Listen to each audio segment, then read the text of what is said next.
My name is Joel Hoekstra, and I've been attending Christ Community Church for a little over 18 years now.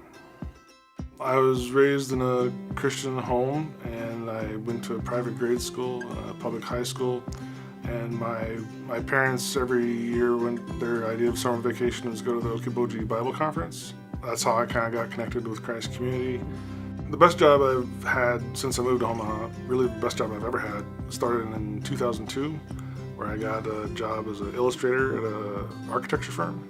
And it wasn't just any architecture firm, it was like one of the top 10 architecture firms in the country. But I really felt like this was the job that I was born to do. I mean, it really catered to my own artistic talents, my software expertise at the time. That was the first job I ever had where they gave us cost of living wage increases every year. And a couple of years I was on salary, and it was easily the most money I'd ever made. I bought a new car in 2004. I was able to purchase a new car and had it paid off. And then in 2009, I was able to make a down payment on a house.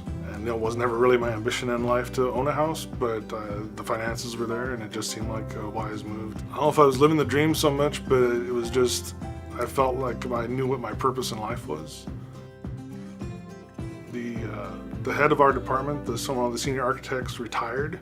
He was kind of the coordinator of the art department. And like 3 weeks after his retirement party, they laid off the entire art department.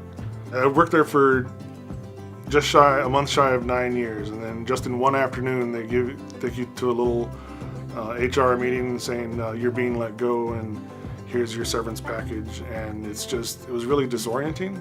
I'd say in the first few months after I got laid off, I kind of fell into a funk or a depression. First time in my life I had to get on unemployment insurance.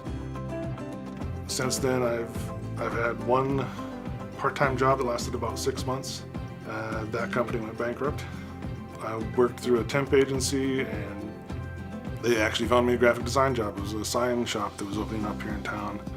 That company folded within about 4 months after. So it's been a roller coaster ride of, all of a sudden my prayers are answered and I have a job again, but then it's just sort of snatched out of my fingers again.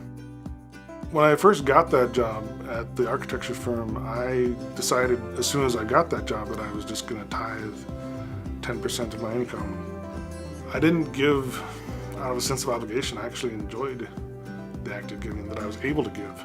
And I looked at it as, well, this is the job that God has given me anyway. These aren't really my resources. After I got laid off, I was really determined to try and stick to that double your impact pledge. And so I tithed out of my unemployment insurance. Through all the ups and downs of the last 4 years, I've been blessed. I mean, not once have I gone hungry. Not once have I been tossed out on the street and had to sleep in the snow or the rain or the heat or anything like that. The truth is that I don't know what the future holds. Only God does. I don't know what job opportunities I'm going to have tomorrow or the next day or the week after or the year after. And we say, well, it's all part of God's plan. It's like, no, God is able to. He's not bound by time and space as we think of it. He can intervene in ways that we can't even comprehend. And so I just think God improvises continuously on our behalf. I have non-believing friends who probably thought I was crazy. Why would you continue to, just toss this money away when you really need that? And I guess I would just say to them, well, it's not my money. It's not about me. I'm not really the main character of my own life story in that sense. And so, again, it's not about what I can do with my own money. It's about what God can do with the resources He's provided.